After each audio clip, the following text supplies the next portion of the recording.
Hello, welcome back to Reboot Your Thoughts podcast. So, it's went out a day late again, but this time it was intentional. So, for anyone that doesn't know, today, Thursday the 10th of October, is World Mental Health Day. So I just thought it's a nice wee sort of sentiment to put the podcast on that day, as it's primarily about mental health. But yeah, that's that explanation, short and sweet. Still have a sore throat, still got a voice that comes and goes. I think also now I am low in iron, B12. Got the doctors next week. That'll be interesting, because I'm scared of needles, and obviously they're going to have to take bloods, and depending how low my iron is this time, potentially get a wee jag in the whatever, behind leg, depends whether they decide they want to do it, because I don't know if the tablets will work this time. But anyway, that's that. How has everybody's week been? Have you done anything interesting? I think a lot of people are starting to think about the big C word now, aren't they? Christmas. Some people are more focused on Halloween at the minute, because obviously they might have kids, or they might enjoy Halloween, they might have Halloween parties. We don't really do it at Halloween now that the boys are grown up. They're not really interested. We don't go to like any sort of parties or anything like that. And obviously they don't go round the doors anymore trick-or-treating. So yeah, we're just plodding along. I'll be working that night anyway, because it falls on a Wednesday, and I tend to work till about 9-10 o'clock on a Wednesday night. So I'll be working, and good luck to the kids round about to get my oldest son to answer the door. That'll be, a miracle if you can get that to happen. But hey, you never know. You might get him in a good mood. So that's that. But I've started my Christmas shopping. Anybody else? I normally start September time. Normally, my youngest, who's going to be 18 this year, so his birthday's just before Christmas. It's like days before. So what he used to do when he was younger was he would write me a Christmas list and a birthday list. How nice of him. So considerate. Anyway, but yeah, so I used to write that, and they would always write it kind of end of August, start of September. So I'd start my Christmas shopping in September. But the last few years, because obviously he's a bit older now, and he's not that he's not into it, he's just not as enthused, will we say that? We're not really getting it. And so I keep trying to drop hints to them, the two of them. What do you want for Christmas? And they're like, don't know.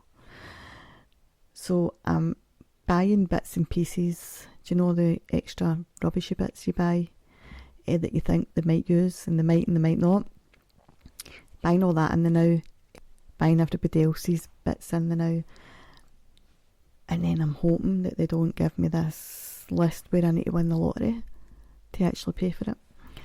So that's what's happening in my house. So yeah, like I said, just to always start kind of September time. And then I've had a few years where, especially when my mental health was bad, I'd be lastminute.com, panicking, everything else. But you know what it's like, we always manage, we always get it in, because we don't want to disappoint the kids regardless of age they are. This year I didn't start until, actually I started a few weeks ago, so yeah, probably towards the end of September. What date? Well, yeah, must have been about the middle to the end of September. I started doing my Christmas shopping. So I've got a couple of bits in, but not as much as I'd like to have. And obviously, I'm always busy. So, but I hate shopping. I don't know about you. I absolutely hate shopping, regardless of whether it's food, clothing, whatever, perfume, bags, shoes, anything. I hate shopping. I don't care if it's for me or if it's somebody else. I do not like shopping. So this is where I like online shopping. Christmas, my door's always getting chapped because there's parcels ordered. Online shopping's my thing. I can't be bothered. And see this going out, I mean, I do always end up out on Christmas Eve, but that's fine because I normally leave my house about 7:30 in the morning because the shops open really early on Christmas Eve, and then I'm normally home before 1, so I get it all out the way. But normally then it's only like the very, very last bits, like the stocking fillers, or if I've maybe forgot somebody. But I think last year, I don't think I went out on Christmas Eve last year. I think I was a wee bit of a smarty pants last year and got it all in the Christmas Eve. I don't think I'll be that lucky 2 years in a row. So yeah, that is what's going on in my life at the minute. Illness, Christmas shopping, still building my website. Yes, I'm still there. Although it's nearly done.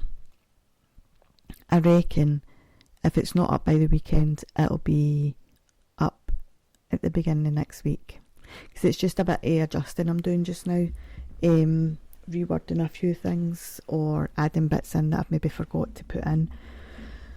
So yeah, that's that. But anyway, anything exciting happening for you? Have you... What was I going to say? Have any of you thought of any questions that you might want me to help with? Or have you got any suggestions about topics you want me to talk about?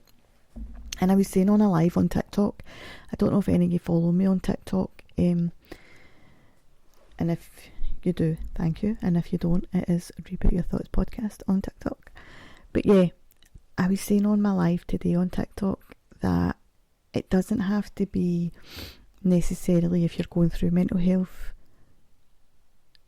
journey, that you write in, or necessarily, it could be that you're thinking about going to work in mental health, or you maybe want to donate to a charity or contact a charity.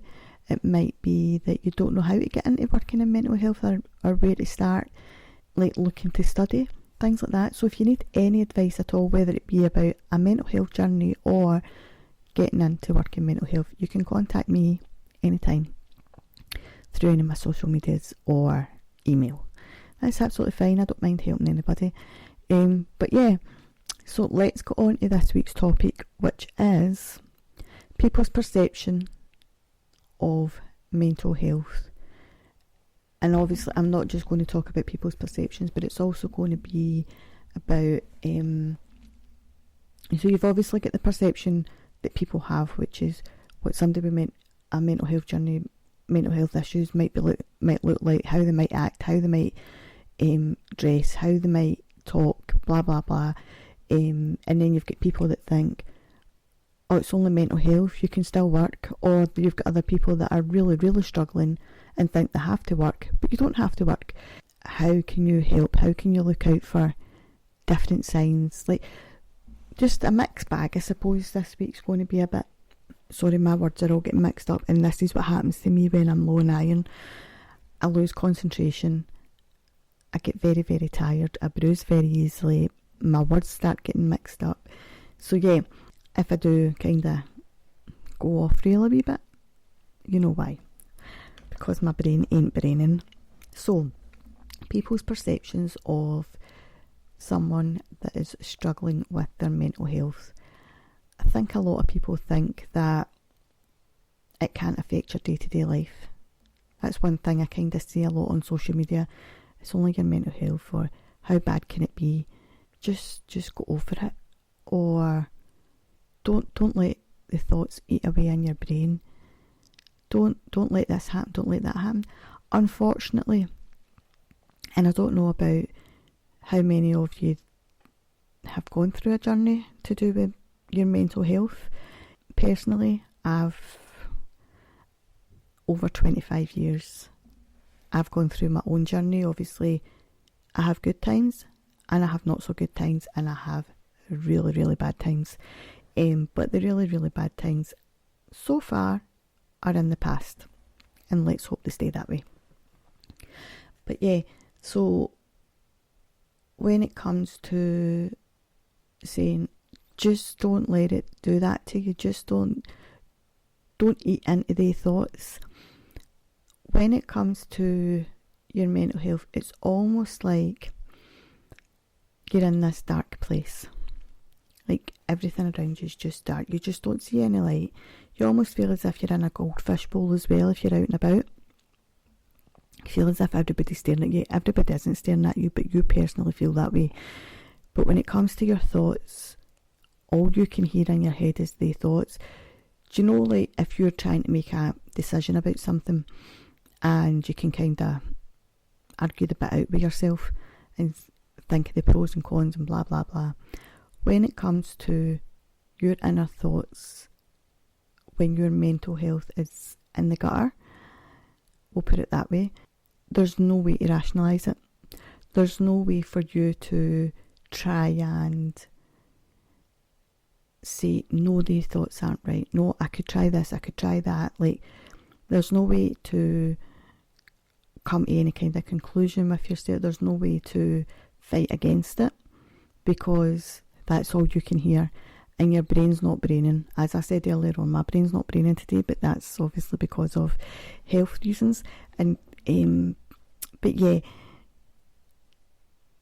you don't have that bit in you where you can say, right, okay, so my inner thoughts are telling me that I am the worst person on this earth. I do not deserve X, Y, Z. I am not worthy of happiness. Nobody cares about me, blah, blah, blah.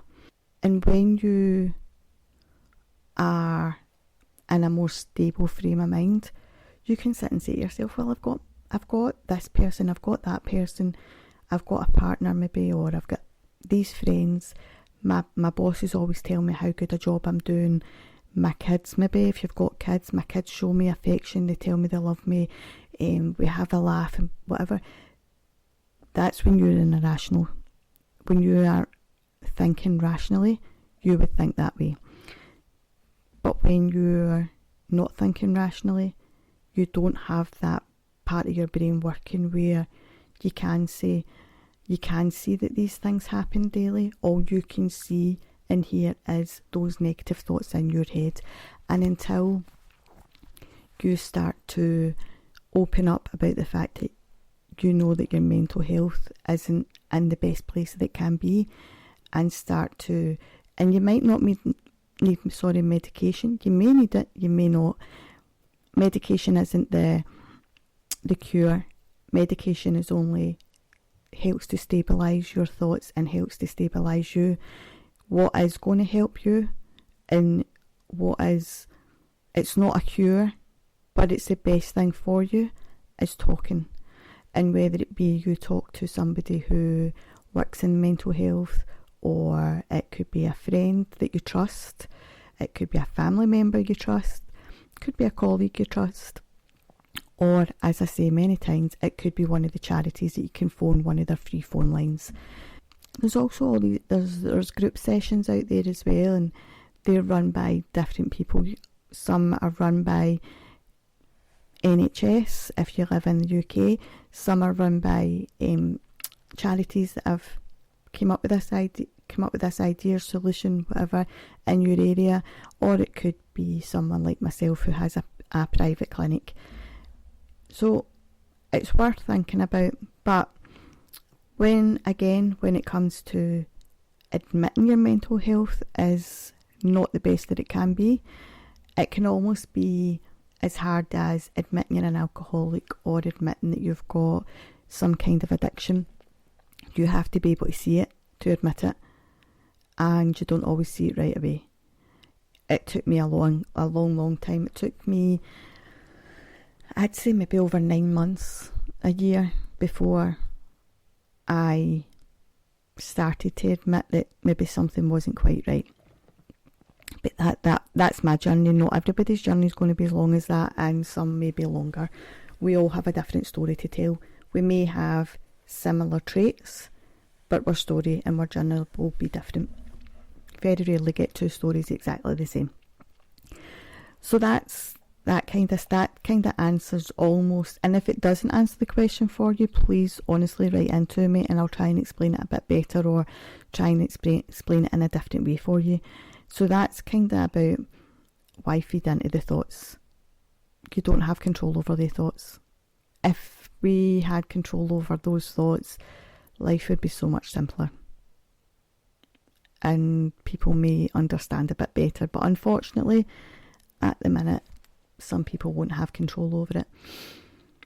You also have people that think anybody that's struggling with their mental health, and please excuse the term I'm going to use, I don't mean it in a derogatory manner, but this is obviously, we all know that some people do have these thoughts. They should be in a straitjacket. These aren't my wordings, these are terms that other people will use. They should be in a padded cell. They should be locked away. They should be this. They're a danger to society. They're whatever. That isn't always the case. Not everybody who struggles with mental health is a danger to, one, themselves, two, others. Some people just cannot cope with everyday life, and it starts to take its toll. Yes, we do know that some people are a danger to themselves and to others, but that's not always the case. And even when they are, it doesn't necessarily mean they need to be in a hospital setting. It may be that they just need their medication changed, or they may need a bit more support. They need somebody looking out for them a bit more often than what's happening at the minute. So, and they may already be on medication. It could be their own medication for them, because we all know that our body can get used to things. Like your doctor's always telling you, your body can eventually become immune to potentially antibiotics. And it's almost the same when it can be the same when it comes to any other medication. So you may be taking it for a long time, but our bodies are changing all the time. So you could then become immune to, or it could be you need a different dosage of the medication that you're currently on. So that's a bit about that. Not everybody's a danger. So it's not a case of, oh, I'm on a mental health journey, stay away from me, you're dangerous. It's not that at all. Then you've got the ones that will say, and I think this is more to do with the fact of the benefit system rather than the people themselves. You get a lot of people that will say, why should they be on benefits just because? Why should they get this just because? Why? Well, anybody that's unwell and that can't work, regardless of whether it's your mental health or your physical health, may be entitled to benefits if need be, if it's affecting your livelihood. Why can't we just support each other? Why can't we just be a bit more... here we go. Remember last week when I was saying I was trying to be a bit more diplomatic when I was doing last week's podcast? Let's try this one again this week. Let's see how diplomatic healing can be, because I do get quite angry about some comments people make about mental health. As you probably know, we all need a helping hand. We all will need a helping hand at some point in our lives. And it may be financial, it may be just somebody holding your hand, it may be somebody giving you a cuddle, it may be somebody giving you the right words. And it may be financial. But just because you can't see somebody's illness, and just because you potentially don't understand that illness, does not mean that that person does not deserve or does not have the right to any other help, whether it be financial or physical, whatever help. We're all entitled to help when we need it. So let's stop they don't deserve, there's nothing the matter with them, blah blah, pull your socks up, all that nonsense. We need to stop this. There's so many people on social media that talk about, oh, this world's crap, this world, it's going to whatever. A lot of the fact that the world's not a great place just now is because there's too many people out there that want to start an argument, want to cyberbully, online bully, whatever you want to call it, trolling. If you're being so negative and so judgmental and talking to people in maybe potentially a threatening manner, that says more about you than the person on the receiving end. I think maybe it's time for you to kind of have a look at your actions rather than anybody else's. Anyway, I'm not going to get into that one because we've done this one before, and we all know that I get angry when we start talking about trolling. And obviously we know I'm going to come back to the trolling one day. Just don't want to do it too soon after the last time. So yeah, when it comes to any health condition, we should all be helping each other. Like, you might have somebody, they might just have the flu, but we all know that, I mean, especially man flu, I mean, we spoke about this before. It's really bad, isn't it? It's so bad that they can't even get out their bed, they can't do anything. They should have a wee bell at the side of their bed in case they need a wee cup of tea or something. That's a joke. But regardless of whether you can see what's wrong with a person, whether it be they've broke their leg or they've broke their arm or whatever it may be, or if they've got an illness that you can't see, still need help. Let's all help. Let's all just muck in and help each other and try and everybody just be a bit happier for each other. So, if somebody had, let's say, a heart condition, so they couldn't do anything too strenuous because it could land them in hospital, would you help them? Would you be willing to say, wait, I'll get that shot for you, I'll do this for you, I'll do that for you? Of course you would. Of course you would. Because you don't want that person their health to get any worse. Why should you not help somebody that's struggling mentally? Because you can't see that condition either. You can't see somebody's heart. You can't see inside somebody's head. So why is it not okay to help them? Because they may struggle to go outside. It could be terrifying for them. And here's the thing. A lot of people who struggle with mental health, it's because of something that's happened to them in the past. It could be something that's physically happened to them, which then makes them terrified to go outside. Now, the answer to that isn't pull your socks up and just go on with it. The answer to that is obviously therapy, potentially medication, and a lot of support from friends and family. So, why are we not offering that? Why is there not enough people? Why? And a genuine question, if you're not willing to help somebody who is struggling with their mental health, let me know why. And this isn't for a debate, this is a genuine question. Why? Because maybe you're going to come back with an answer that I've not even thought about. But then, potentially because I'm the type of person that will just help everybody anyway. I mean, don't get me wrong, I'm no angel, and I will stick up for people and I will say my bit and I will rip you a new one if I need to. But that obviously comes at a cost, because then I walk away from that person. If that person's not the type of person I want in my life, then I'll walk away from them. And I've said it to you many a times, I've walked away from many friends and family members because if your energy's not the same sort of energy as what I want in my life, if you're not the type of person I want in my life or in my boy's life, then you go live your life, I go live my life. No hate towards you, don't want any hurt towards you, but we just don't connect in the way that we should be connecting. And that's absolutely fine, because we all change over the years, we all grow up, we all evolve, and we all want different things. And it might be that at 45 somebody still wants to party, but your friend for school who's the exact same age as you might be, no, I want to stay in on a Saturday night and get a takeaway and watch a film. And both those are absolutely fine, as long as it's what you want. So sometimes we just change. Sometimes what we want or what we want to prioritise in our life's a bit different from what we wanted maybe 10, 15 years ago. And dearie me, 15 years ago, actually I was not too bad. I lost the plot a wee bit, but it wasn't too bad. I'd say 20 years ago, if you seen me 20 years ago, you might have been like, oofed. Don't want her counselling me.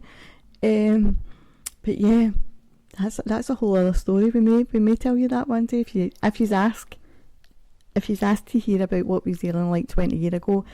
I might tell you. I mean, it might. Some of you will be living that life now, and you will be like absolutely loving it. The same as I loved my life 20 years ago. I don't know that I could live that life now, because again, everything's changed. Like now I've got multiple businesses, well, 2 businesses. I did have 3, but I've closed one down just recently. I've only just told HMRC that business has now closed. So I've went from 3 businesses to 2, and that's a health reason. That's not for any other reason. That's for a health reason. So yeah, so I just want to concentrate on having a more stable future, growing my podcast and my therapy business as far as I can grow them, give my boys an amazing adult life, like just the things that, yeah, and I want a quiet life, and I want to enjoy the things I want to enjoy, and I don't drink anymore. Not to say it's not that I've completely gave up drink. If I wanted to have a drink, I would have a drink, but I just don't anymore. It's just, I've never been an indoor drinker. I've never been one for sitting drinking at home. Like, I've done it a few times, but it's not something that I'm like, oh my God, I can't wait to go home and get a bottle of wine. I've never been that type of person. But let me tell you, if I was on a night out, I made up for it tenfold. I was your, whatever word you want to use, because my brain's not braining, as we keep saying. I was your typical binge drinker. I would throw them back as fast as I could so that I could get as many drinks in me in that night out. And I would stumble home somehow, wake up the next day with the same clothes on. But I always had a story to tell, and it was always a good story, and there was never any negativity on my nights out. I was always the type of person who, on a night out, I went out for a laugh. I wanted to laugh, I wanted to have fun with the girls or whoever I was out with, and that's what I always had.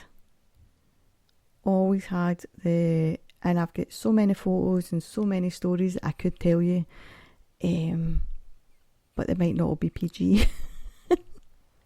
Although what I will say is, when my youngest was in primary 1 or 2, I'm not sure, so he was either 5 or 6 at the time, and they used to, I think I've told you this story, but I'm not sure, they used to go in on a Monday and write their news of what they'd done over the weekend. And my son went in on the Monday morning. Now, his teacher was quite a strict, she's one of the ones that you think she was for the olden days, as the kids call it. So he went in and told his teacher in his full class that his mum was out on Saturday night, steaming drunk, dancing naked on the tables. Now, I've never been naked in a pub. I've probably danced on tables. Maybe not so much tables, maybe chairs. Might have danced on a table. I mean, I couldn't tell you. I know I've definitely never got my kit off in a pub or a nightclub or anywhere a pub. So let's not spread day lies, please. So yeah, that maybe. Dear me, can you imagine? I'd be one of the ones that would strip and everybody would leave. Do you know, like if I worked in a strip club, I'd be stripping them up in the pole dancing, and I'd evacuate the place. I'd need to pay them to come back in. So yeah, that was that. Went off topic again. Here we go. Aileen goes off topic. I should just make that the name of the podcast. Aileen goes off topic. Because every single week, and I genuinely don't know how we got to the story we're on. Anyhow, so let's try and wind it back a wee bit and stop talking about Aileen being naked when she wasn't. So yeah, I think especially as today is World Mental Health Awareness Day, we should all take a wee minute to think about people that we've maybe not spoke to for a wee while, or that we've not seen for a while, that we would normally speak to on a regular basis, or anybody that you know that has struggled with their mental health. Maybe just check in with them and make sure they're okay, and check in with yourself. Like, some people might be like, how can you check in with yourself? It's so easy to check in with yourself. Well, it is easy and it isn't. I say it's easy. In hindsight, it's easy. But you need to be honest with yourself. So you just think about, how have I been feeling recently? has anything changed? Am I still doing, so if you're an outgoing person, have I still been that outgoing person? Has anything changed? How's my mood been? Have I been feeling, in inverted commas, normal? Whatever normal is for you. Have I been feeling a wee bit down? Have I been making myself feel bad about anything? Have I been punishing myself for anything? All these kind of questions. Have I been eating? Have I been drinking? And I don't mean drinking alcohol, I mean taking in enough fluids. Have I been eating properly? Am I withdrawn away from anybody? Have I been going to work? Like, just check in with yourself and make sure that you're feeling okay. And you will know if you're not feeling okay or if you've been feeling a bit down. Do you know, it's not always about feeling a bit down. Sometimes you can be very, very, very, very, very, very, very, very hyper, very high. Have you been overspending? Because overspending can be a sign of struggling with your mental health. And some people might be like, how can it be? You get erratic. And if you're going through a high period, you're very erratic and you maybe do things that you maybe wouldn't normally do. A couple of the things, as I said, going shopping, or, well, not going shopping, but overly purchasing things, over buying. It can be, sometimes sex can come into it. So some people, when they're very, very hyper, they make decisions that they wouldn't normally make and maybe have many sexual partners in a short space of time. And that might be something that's never been part of their life before. So yeah, anything out of the ordinary that you're doing on a higher volume, if you want to say it like that, then yeah, it's a consideration, it's something to think about. And I don't mean if you're out, like we were talking about at the beginning, where we're talking about Christmas shopping and things, I don't mean things like that, but you will know, you'll feel that it's different, you'll sense that it's a bit different. So just keep an eye. I mean, any of you on buying off of Temu, my mother is absolutely addicted to that website. Now, it's nothing to do with her mental health. I think she's just bored, because some of you may know my mum was in the hospital sort of near the beginning of the year. For a few months she was in and out. Now that she's home, she's making up for it and she's back. And then she phoned me telling me that there was money missing for her bank account. And I said, right, I'll come round and check it for you. So I goes round, and she doesn't have online banking, so we phoned up and we got her how much was in her bank. That was fine. And then I've got all our receipts, so I'm calculating. So we calculated how much we thought might be missing. So she had me phoning the bank to tell them that she thought she'd been defrauded. Oh, no. My mother had just been on a wee couple of spending sprees. So there you go, something to watch out for. Be careful, because these kind of apps are very, very addictive. Especially because things seem like a real bargain. Mostly it is a bargain, but some it's a lot of rubbish as well. You end up winning it, so you're wasting your money at the same time. So yeah, don't do what my mother does. Don't be overspending and telling your children or your partner or whoever that your bank's been defrauded, and they're phoning up for you to say, oh, can we just check this? And you're going through all the transactions and like, but all these transactions are all going to the same address. And I'm like, oh, okay, I'm sorry to bother you. Yes. So yeah, let's just kind of reevaluate how we think about mental health.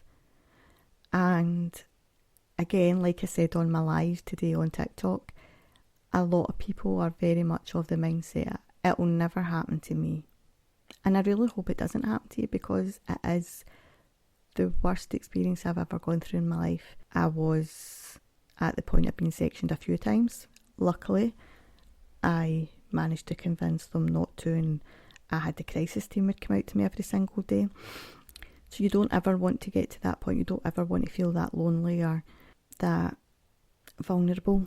Sorry, my brain is somewhere else.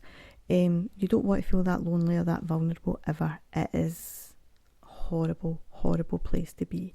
But also, don't be so naive to think that it'll never happen to you, because mental health isn't gender orientated, it isn't age orientated, it isn't culture orientated, it isn't where in the world you're from. It can happen to anybody regardless of where in the world you are. It can happen to anybody regardless of what sex you are, regardless of your age, regardless of your culture, regardless of your skin colour. Anybody. It doesn't matter how much you've got in the bank, it doesn't matter how good a job you've got, it doesn't matter how rock solid your relationship is, it doesn't matter if you've got everything in the world that you've ever wanted. It can happen to anybody, but I pray it does not happen to you, because like I said, it is the most loneliest, hardest journey that you would ever be on. And I've seen myself hearing my door getting chapped, and I'd be sitting crying because I didn't want to answer the door. I'd see myself walking up to the shops for a pint of milk. I'd see myself crying because I was scared in case anybody would try and talk to me. I've seen myself not speaking to anybody. I've seen myself making plans that I shouldn't be making. You can read between the lines with that one and come up with whatever conclusion you come up with, and you're probably right. So yes, and it's not just that you're hurting mentally, you're hurting mentally, emotionally, physically, because, well, I suppose it depends on your journey. This is my journey in particular. It was just a horrible time, horrible dark time. But you can come out the other end of it, and yeah, you might have dips in the road over time again, but the thing is, when you've been through it once, twice, 3 times, you then start to recognise when you're starting to go downhill. So you recognise it a bit quicker each time. You may start to learn ways to get yourself back out of it a bit quicker than you did the time before.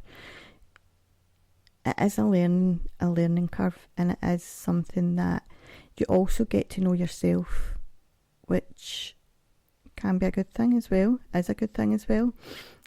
but it's just a shame that sometimes it takes for you to be so low to get to know what you really want in life, to get to know who you really are as a person, to get to know what's good for you and what's bad for you.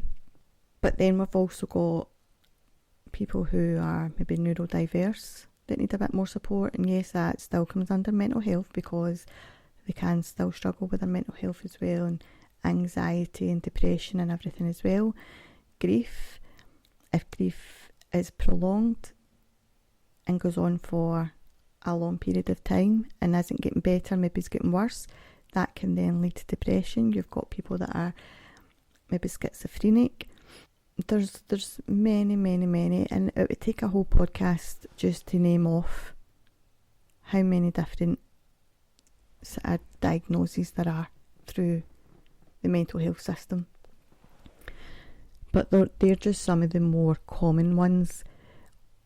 You've obviously got people that have maybe come out of domestic abuse, domestic violent relationship, or maybe they still are in it and they're too scared to come out, but you can see, or they can see, that things aren't right for them mentally either. Somebody's maybe been sexually assaulted, sexually abused. It could have been something that happened to them as a child or all the way through life. You've also got people that maybe didn't have the best upbringing, and it's affected them. It might be somebody who's lived with parents that have addiction. It might be parents that just didn't show love, and it might be that they didn't know how to, because maybe they also didn't see love as they were growing up. So that then goes back to, was it last week, 2 weeks ago, where we were talking about breaking the cycle. So that comes under that one. If it is generation after generation after generation not being able to show love, or not being able to do this or doing that they shouldn't be doing. So yeah, there's so much, and unfortunately there's so little help free help, should I say, because obviously, as I've said many times, there is obviously the private sector, and it can, depending where you are and who you go to, it can be expensive.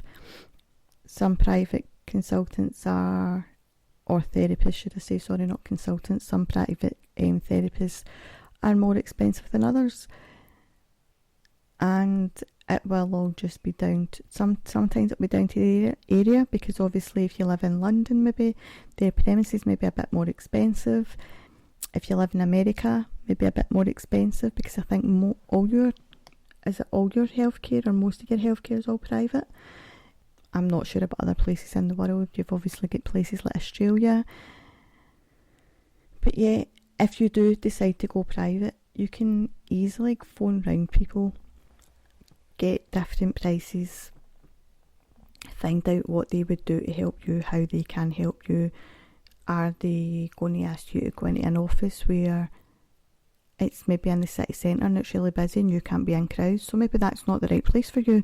So then you maybe see if there's one that's out with city centre and maybe a bit quieter, but has it got a bus stop near it if you're getting the bus there, or a train station near it if you're getting a train there, or if you're driving, is there parking?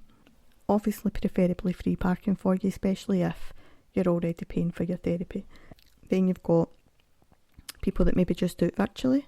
So it could be a video call, or maybe you could ask for a phone call if you don't want to be on camera or anything. But again, even video call, you don't have to be on camera. You can turn your camera off. You also have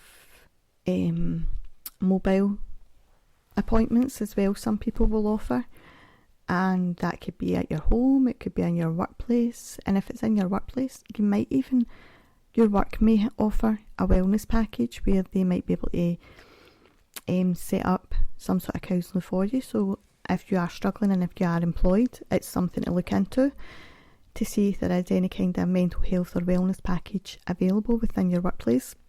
But again, it doesn't even need to be at home or in your workplace. Maybe you would rather meet them in a library where you don't know anybody, or in a coffee shop that's really quiet and you can sit in a corner and talk really quiet there, because you're not going to get interrupted by family, friends, colleagues, whatever. Think about what's best for you. Then you've got obviously the charities, and most of them are on the phone, but there are some charities where you can pop in and speak to somebody.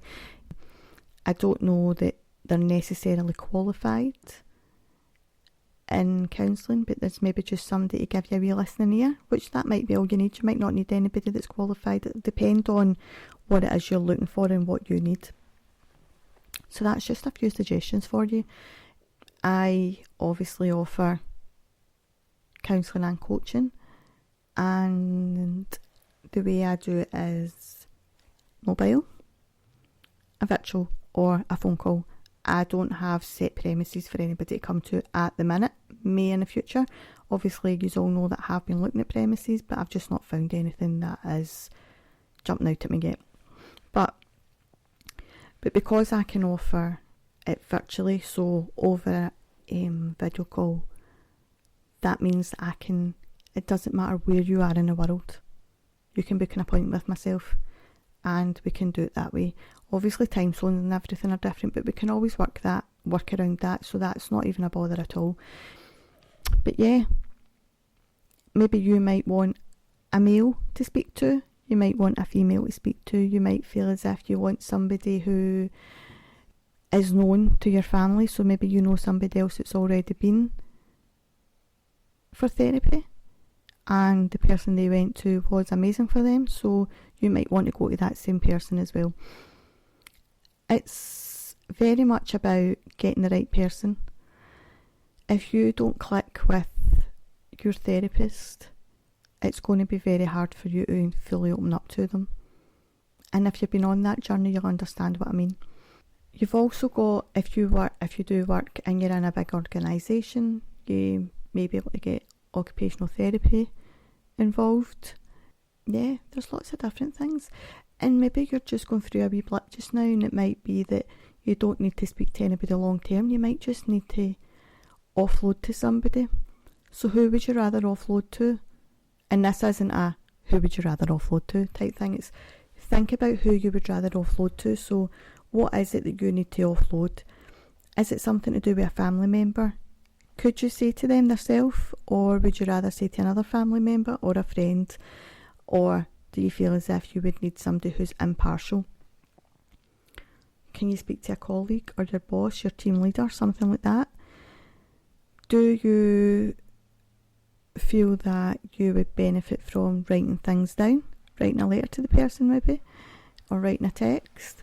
Can you do it over the phone, face to face, what's best for you? Yeah, again, it's all about what your needs are and what's best for you. Private therapists especially know that some people might just book in here and there for a wee one-off appointment, and sometimes you'll come back time and time again. Maybe you might come for 3 months and then dip in and out, and we're fine with that as long as you're getting exactly what you need. That's all that matters to us. You can do group sessions as well, and again, group sessions can be in person or they can be online. Everybody does them differently, but you look for what you want, and if you can find somebody who gives you an initial phone consultation first, then you get an idea of whether you can open up to them. You get a feel for the person, they get a feel for you as well. You both get to ask each other questions before you decide whether you want to go ahead and book an appointment. But then, if you can't afford to go private, then you go to your GP and you ask your GP to put you on a list. And if you feel as if you're waiting really, really long and it's getting a bit more urgent, go back to your doctor and tell them to chase it up and tell them that it's more urgent now. Can they try and get you kind of pushed up the list a wee bit? So yeah, that's kind of that. My voice, I don't think my voice is going to hold out. My throat's absolutely, I feel as if I'm swallowing glass. So, going to kind of leave it at that, but if you do have any questions or anything, then just send a message into any of my social media pages. So, Instagram, Facebook, TikTok, I keep going to say Twitter, and even though it's not called Twitter anymore, it's called X, I don't even have it, because I don't know how to use it. I've had it before for my previous business I've just closed down, and I just had no clue about it. I'm not the best with social media, to be fair. Some of you might have seen that. Or you can email me, rebootyourthoughtspodcast@gmail.com, and even if you want to book in with me, you can message me there and get all the details and I'll send them over to you. Something else, I don't even know. Brain's not braining. My brain is on a very, very go slow. Slower than we Stewie the snail. So I say to you at the beginning I might have somebody coming on. She's actually quite funny, and I found her on TikTok. I followed her on TikTok for quite a few months. She's not got a big account or anything like that. She's got a relatively small account, but she's such a nice person, and she's very crafty, which kind of suits me because that's what my last business was all about, making things for people and personalised things and whatever. And she makes these what do you call them, incense burners, and they're meant to be poo. I like that thing that comes out your bumhole. Yes. Oh, she's so funny. She makes some things. So now she's doing a wee giveaway. She's made, because everybody was like, oh, where did you get them from? So she's made a couple. She makes them herself. She made a couple and she's doing a giveaway now. She's so funny. So hopefully we get her on soon. She's got her own business as well. She's got a few health problems, which can obviously affect, if you've got your own business, it can affect your income. I know that all too well. And anybody out there that's got their own business will know how, if you're not on top form with your health, then it can affect your business. So yeah, that's that. But nothing much has happened in the last week because I've been so ill, and I've been trying to work go to meetings with the school and do different things. I've just not had time for anything. I've hardly even spoke to any friends, to be fair. One of my friends walks dogs, and she asked me to go and help her today to walk one of the dogs because she had too many. So I done that this morning, but I don't think that's helped matters because it's freezing cold here. Plus my car was in for its MOT, so then I had to walk down to the garage to get that today. It's about a 20-minute, half-hour walk. It's not that far, but just because of the way I was feeling, I don't think that helped either. And my mum, she'll be champing at the bit to go to the shop, go to Asda, because normally I take her to Asda on a Tuesday and a Saturday, and I've not took her yet this week, but I did. I was the decent daughter and went and got her milk today on my way back for picking my car up. I mean, she does have a son who lives with her, and he's got 2 feet and 2 hands. I say nothing else. But no, nothing. I've got no funny stories for you this week because I can't think. My brain's not working. My throat's not working. I feel sick. I feel as if I've got a temperature again. Do you ever get that way? It just comes and goes. A bit like my voice. But hopefully next week will be a bit more exciting, a bit more upbeat. But I'm going to leave it at that because I really can't talk any longer. But again, World Mental Health Awareness Day. Be mindful of everybody. Check in with everybody. If you need any kind of support, even, like I said, if it's just to chew the ear off somebody, to get whatever's sitting on your shoulders off, do it. You don't want anything to linger, anything to fester away and cause any negativity in your life. But please look out for each other, look out for yourself, and take care. And I will be back next week. Next week it will definitely be Wednesday, 100%, I promise. But yeah, speak to you all soon. Bye bye.